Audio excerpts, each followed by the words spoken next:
Alerté par de nombreux élus sur la situation locale préoccupante en matière de délinquance, le ministre de l'Intérieur Gérard Collomb était en visite dans l'agglomération grenobloise ce vendredi. La natation, le tir à l'arc ou le vélo ne sont pas forcément des disciplines utilisées par les secouristes en montagne. C'était pourtant des épreuves du dernier challenge du souvenir du PGHM de l'Isère. Et puis ceci n'est pas une soucoupe volante mais un frisbee qui permet de pratiquer le disque golf.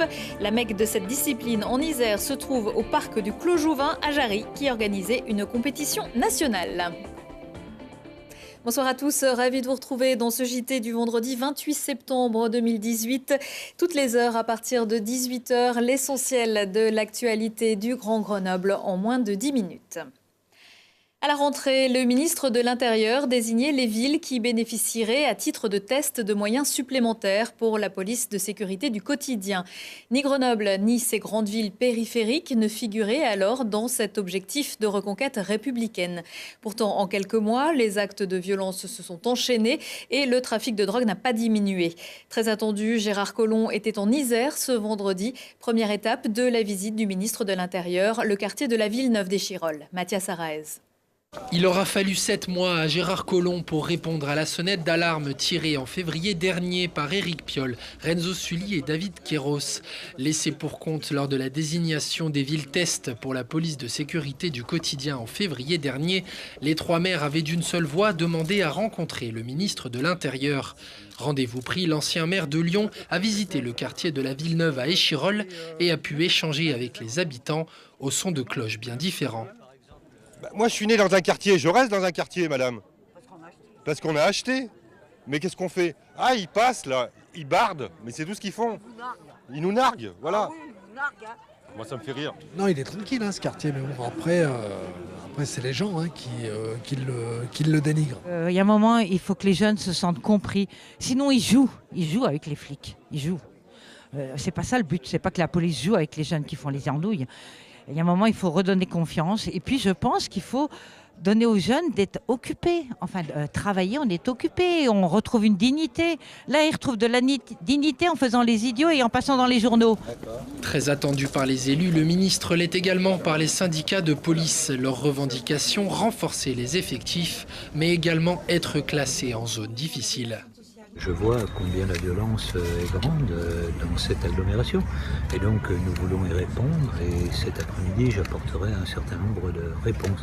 En même temps, je dirais qu'il faut que nous travaillions dans la coproduction avec les élus locaux, avec leur police municipale parce que si vous voulez, ce n'est pas évidemment la police nationale qui peut tout résoudre si effectivement on n'a pas ce travail en commun. Les réponses, aussi bien policiers qu'habitants qu'élus, les espèrent rapides, dans une agglomération où la délinquance est 53% supérieure que dans des villes de même taille. Après Échirolles, le ministre a été reçu à la préfecture de l'Isère, place de Verdun à Grenoble. Il a poursuivi sa visite en se rendant à l'hôtel de police pour rencontrer et écouter les services. Gérard Collomb a également, comme il l'avait dit, annoncé quelques mesures. En 2019, Grenoble figurera parmi les quartiers de reconquête républicaine. Aujourd'hui, je suis venu à Grenoble parce que je sais combien la violence est grande dans cette ville. Combien a cru la délinquance? Combien cette ville est gangrénée par les narcotrafics? Nous ferons en sorte que la demi-compagnie républicaine de sécurité affectée dans l'agglomération ne soit plus mobilisée ailleurs, mais puisse se concentrer dans la zone de Grenoble. Dans la lutte contre les trafics, l'antenne de police judiciaire de Grenoble sera renforcée dès le printemps prochain. Et sans attendre, nous mettrons en place dans les jours à venir une cellule de renseignement opérationnel sur les stupéfiants qui permette à nos forces de ne plus travailler en silo, mais de travailler ensemble. En plus des compensations, des départs à la retraite ou en mutation, ce seront donc à minima 35 policiers qui vont venir renforcer dans les mois à venir l'agglomération grenobloise et, comme je le disais à l'instant, 35 en effectif net. Une cellule spéciale contre le trafic de drogue sera également mise en place. Éric Piolle, David Queyros et Renzo Sully, respectivement maires de Grenoble, Saint-Martin-d'Hères et Chirol, réagissent à chaud dans le récap info de Christophe Reville, à voir ce vendredi à 21h15, samedi à midi et en replay sur télégrenoble.net. Être prêt à risquer sa vie pour sauver celle des autres, cela concerne aussi les secouristes du PGHM. Pour honorer les militaires décédés dans l'exercice de leurs fonctions, le peloton de gendarmerie de haute montagne de l'Isère, basé au Versou, a organisé jeudi au Bois Français son 23e challenge du souvenir. Une journée qui a pris la forme d'un raid multisport qu'a suivi pour nous Julie Ségala. C'est un réveil matinal plutôt glacial. Une plongée dans le grand bain qui n'est pas pour déplaire à tous ces militaires qui n'hésitent pas à donner de la voix pour encourager leurs coéquipiers.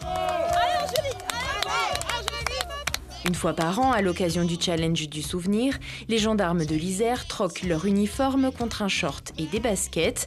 Pour cette 23e édition, ils étaient une centaine venus des 4 coins du département. Gendarmes, équipage de la sécurité civile, personnel médical, secouristes en montagne et même famille des défunts. Par équipe de 4, ils se sont affrontés lors d'un raid multisport. Un challenge pour la gagne, mais dans une ambiance très conviviale. C'était sous forme d'un raid multisport avec en fil rouge une course d'orientation en run and bike, c'est-à-dire concurrence sur le vélo et en course à pied.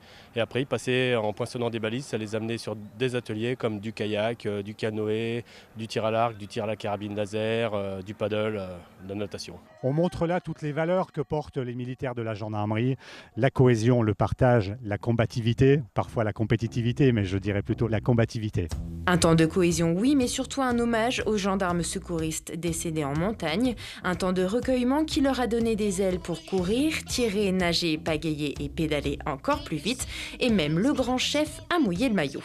C'est d'abord important pour le chef de montrer l'exemple et d'être au même titre que ses troupes qui œuvrent au quotidien, et bien parfois de transpirer, de suer.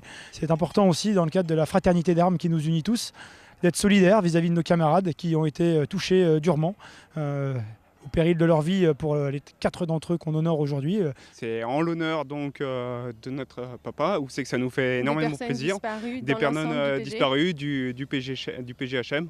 Et ça nous fait vraiment plaisir d'être là et de participer à cet événement. Si la première équipe a bouclé le parcours en un peu plus d'1h30, il aura fallu en moyenne plus de 2h30 aux autres participants pour venir à bout de toutes les épreuves. Mais promis, l'an prochain, ils feront encore mieux. Aux côtés des policiers de la CRS Alpes, les gendarmes du PGHM de l'Isère effectuent chaque année plus d'1 millier de sorties dans nos massifs. Philippe Le Bouteiller remporte le 2e prix et le prix du public de la finale internationale de Ma thèse en 180 secondes. Une façon ludique de parler de la science et d'y intéresser le public. Le Grenoblois représentait la France jeudi soir à Lausanne. Chercheur à l'Institut des sciences de la Terre, il veut établir une sorte de carte bison futée des emboutteillages sismiques. L'intitulé exact de sa thèse, attention, accrochez-vous, approche eulérienne de l'équation d'Hamilton-Jacobi par une méthode galerkine discontinue en milieu hétérogène. Anistrop, application à l'image sismique. Et voilà, on a déjà perdu 20 secondes. Prochaine épreuve terminée de rédiger et peut-être se faire un petit cadeau avec les 1 750 € empochés à Lausanne. Boulot, métro, rando, si l'été indien vous donne des envies de balade, Grenoble-Alpes Métropole organise dimanche sa grande randonnée automnale. La métro rando se déroulera cette année sur les contreforts de la Chartreuse. 3 parcours de 2h15 de marche à 6h30.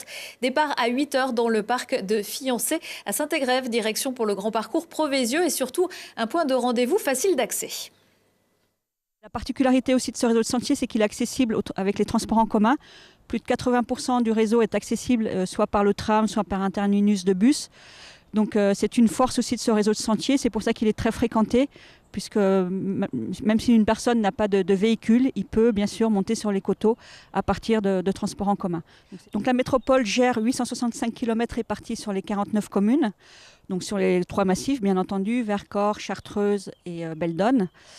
Au-delà de l'entretien et du balisage, on participe à la valorisation des sentiers. Donc on organise 2 métros rando annuellement. Ces 2 métros rando sont choisis de façon à faire découvrir le territoire aux Grenoblois et à tous les habitants de la métropole. L'inscription est gratuite et se fait sur place.